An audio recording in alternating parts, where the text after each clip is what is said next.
Very good morning, my dear student.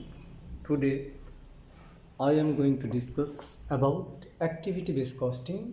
I have already started activity-based costing in our previous lecture, but today I am going to discuss it with a problem and solution.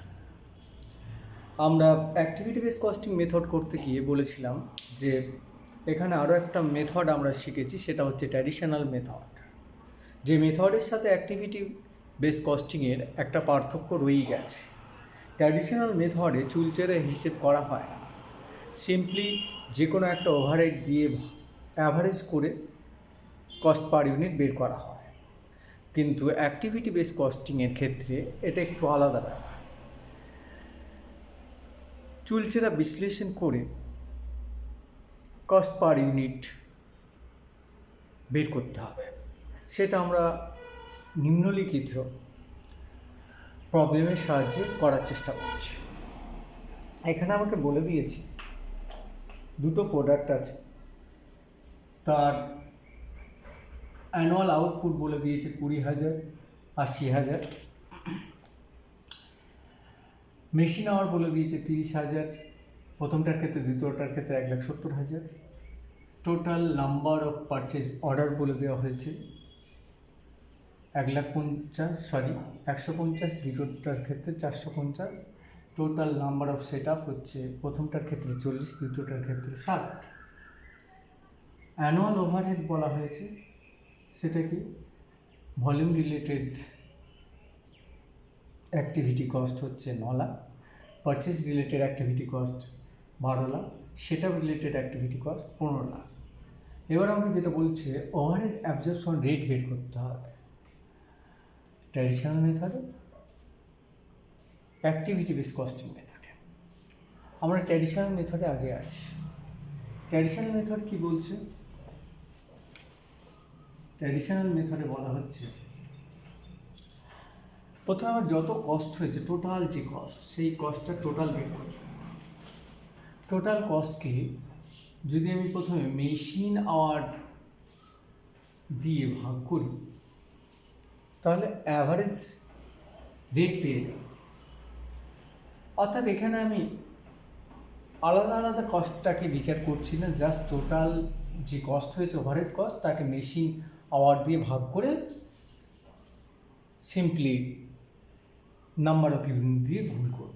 সেটা কীরকম? তাহলে আমার total overhead cost হচ্ছে এটা plus এটা করলে total overhead cost দাঁড়িয়ে গেল। এবার সেটাকে আমরা যদি প্রথমে আমি বের করি মেশিন আওয়ার রেট, তাহলে আমার 9 লাখ যোগ হচ্ছে 12 লাখ যোগ হচ্ছে 15 লাখ ডিভাইডেড বাই কী করবো, total machine hour. Total machine hour এখানে বলে দিয়েছে 30,000 যোগ হচ্ছে 1,70,000 করে যেটা দাঁড়ায়, সেটা হচ্ছে আমার ₹18 পার আওয়ার। ₹18 per hour. এখন এবার আমরা আসছি, প্রোডাক্ট আছে XY, ঠিক আছে। সেখান থেকে অ্যানুয়াল আউটপুট বলে দিয়েছে, অ্যানুয়াল আউটপুট এক্সের ক্ষেত্রে 20,000, ওয়াইয়ের ক্ষেত্রে 80,000। এখন টোটাল মেশিন আওয়ার লিখেছি, মেশিন আওয়ার এর ক্ষেত্রে 30,000, এক্সের ক্ষেত্রে 30,000, ওয়াইয়ের ক্ষেত্রে 1,70,000। এক আওয়ারে খরচা হয়েছে কত? অ্যাভারেজে 18 টাকা করে। তাহলে ওভারহেড কস্ট কত হচ্ছে? Total overhead cost, overhead cost consumption বা component, overhead cost component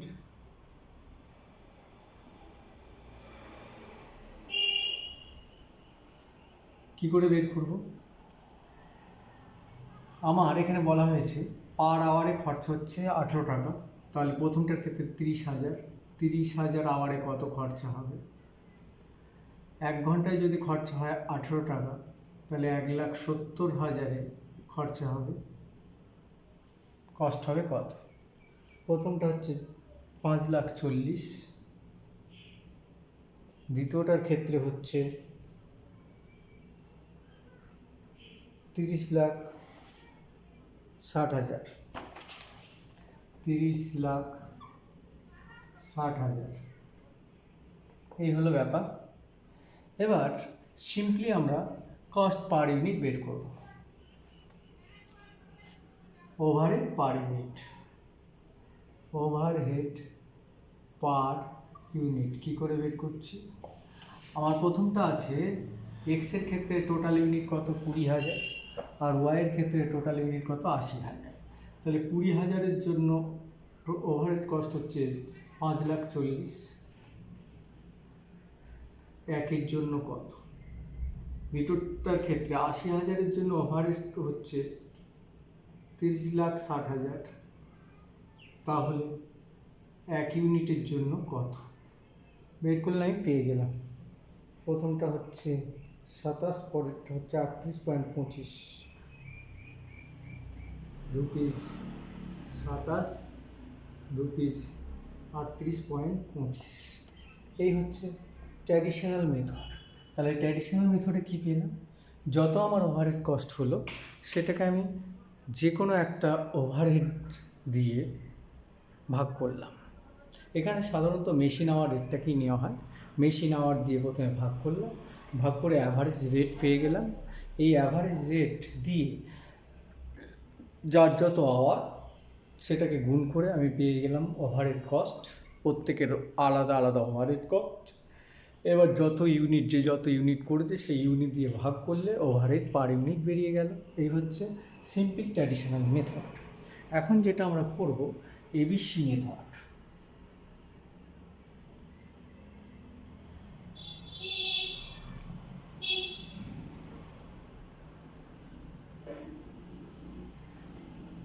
ABC method কিন্তু একটু আলাদা। এখানে কিন্তু ওই শুধু মেশিন দিয়ে নয়, এখানে আমাকে প্রথমে দেখতে হবে যে ওভারহেড কস্টগুলো যেটা হয়েছে, দ্যাট ইজ কস্ট পুল। এটা একটা কস্ট পুল, এটা একটা কস্ট পুল, এটা একটা কস্ট পুল। এই আলাদা আলাদা কস্ট পুলকে তাদের আলাদা আলাদা কস্ট ড্রাইভার থাকে। সেই কস্ট ড্রাইভারগুলো মোটামুটি গন্ধ শুঁকে পাওয়া যায়। যেমন প্রথম হচ্ছে ভলিউম, ভলিউমের সাথে যা রিলেশান আছে সেটা হচ্ছে মেশিন আওয়ার, কস্ট ড্রাইভার। পারচেজের সাথে যে রিলেশান আছে সেটা হচ্ছে পারচেজ অর্ডার, এটা হচ্ছে কস্ট ড্রাইভার। আর সেট আপের সাথে যা রিলেশান আছে, এই যে বলা আছে সেট আপ, এটাই হচ্ছে কস্ট ড্রাইভার। তাহলে কস্ট ড্রাইভার চেনার ক্ষেত্রে কোনো অসুবিধা হয় না। এই হলো ব্যাপার। তাহলে এখানে কস্ট ড্রাইভার দিয়ে আমরা ভাগ করে পার ইউনিট বের করব। তাহলে প্রথমটার ক্ষেত্রে আমরা যেটা দাঁড়ায় সেটা হচ্ছে machine hour rate, machine hour rate. এখানে ভলিউম আছে কত? 9 lakh, divided by machine hour হচ্ছে 30,000, যোগ হচ্ছে 1,70,000 করে যেটা দাঁড়ায় সেটা হচ্ছে রুপিস 4.50 পার আওয়ার। এবার purchase order,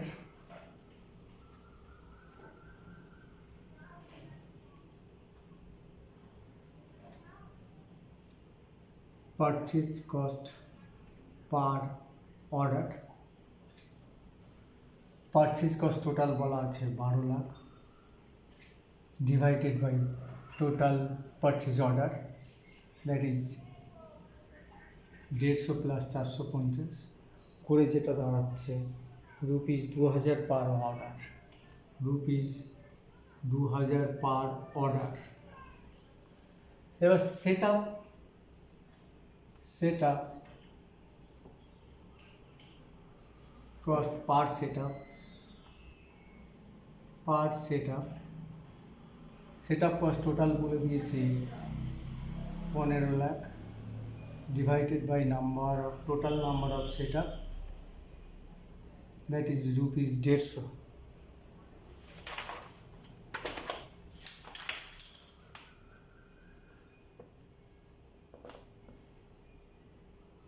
$15,000 per setup, rupees 15,000 per setup. এই হচ্ছে ব্যাপার। আলাদা আলাদা আমি খরচা বের করে নিলাম অ্যাকর্ডিং টু কস্ট ড্রাইভার। এবার আগের মতো আমরা অঙ্কের দিকে এগিয়ে যাই। তাহলে প্রোডাক্ট এক্স ওয়াই, নেক্সট হচ্ছে কস্ট, ওভারহেড কস্ট,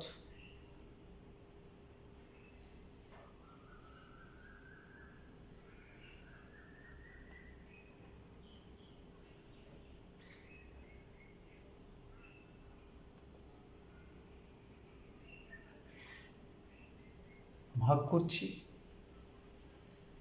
একটা হচ্ছে ভলিউম রিলেটেড,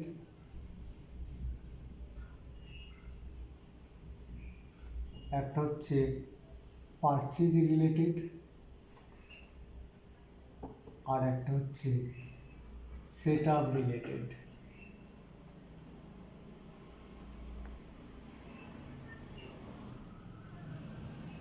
প্রথমে ভলিউম রিলেটেড কি, মেশিনের আওয়ারের সাথে যুক্ত। তাহলে মেশিন আওয়ার কত আছে প্রথমটার ক্ষেত্রে 30,000, দ্বিতীয়টার ক্ষেত্রে আছে 1,70,000। রেট কত, রুপিস 4.50, রুপিস 4.50।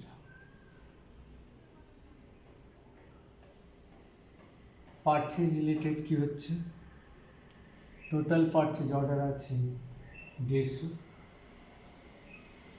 আর এটার ক্ষেত্রে আছে 450। পার অর্ডারের খরচা হচ্ছে 2,000 করে। সেট আপ রিলেটেড প্রথমটার ক্ষেত্রে 40 সেট আপ, দ্বিতীয়টার ক্ষেত্রে 60 set up. Set up cost, per set up cost হচ্ছে 15,000।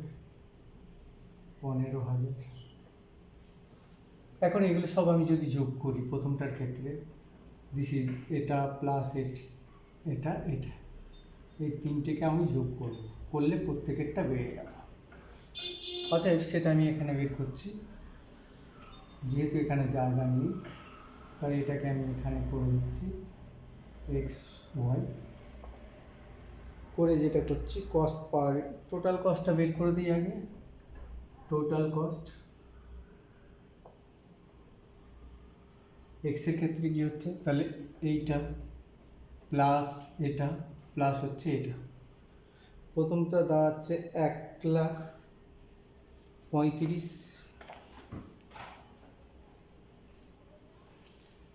1,35,000।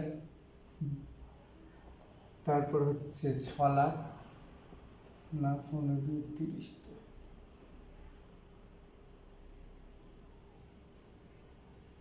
3 লাখ, এটা হচ্ছে 6 লাখ। দ্বিতীয়টার ক্ষেত্রে হচ্ছে 7,65,000, এটা হচ্ছে 9 লাখ, এটা হচ্ছে 9 লাখ। তাহলে প্রথমটার ক্ষেত্রে টোটাল হলো 10,35,000, আর এটার ক্ষেত্রে হচ্ছে 25,65,000। এবার per unit cost, per unit কী করে বের করছি, 10,35,000 ভাগ হচ্ছে প্রথমেই এক্সের ক্ষেত্রে ইউনিট হচ্ছে 20,000, আর এখানে 25,65,000 এর ক্ষেত্রে ইউনিট হচ্ছে 80,000 করে, যেটা দাঁড়ায় 51.75, আর এখানে খুব সম্ভবত 32.0625।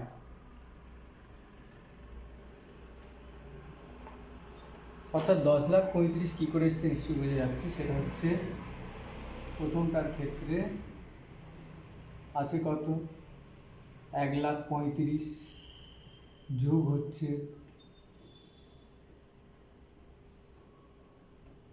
3,00,000, তারপরটা হচ্ছে 6,00,000 করে, যেটা হচ্ছে 6 3 1 10, 10,35,000। দ্বিতীয়টার ক্ষেত্রে একইভাবে হয়েছে 25,65,000। এবার নাম্বার অফ ইউনিট দিয়ে ভাগ করলে যেটা দাঁড়ালো সেটা হচ্ছে পার ইউনিট কস্ট। তাহলে বোঝা গেল ট্র্যাডিশনালের সাথে অ্যাক্টিভিটি বেসড কস্টিংয়ের কত ডিফারেন্স, যেখানে আমি তুলনাটা করতে পারি খুব সহজে। এই হলো মূল বিষয় অ্যাক্টিভিটি বেসড কস্টিং এবং ট্র্যাডিশনাল কস্টিংয়ের মধ্যে। সময়টা দেখে আশা করি ব্যাপারটা বোঝা গেছে। বাড়িতে একবার প্র্যাকটিস করতে হবে। ওকে, থ্যাংক ইউ।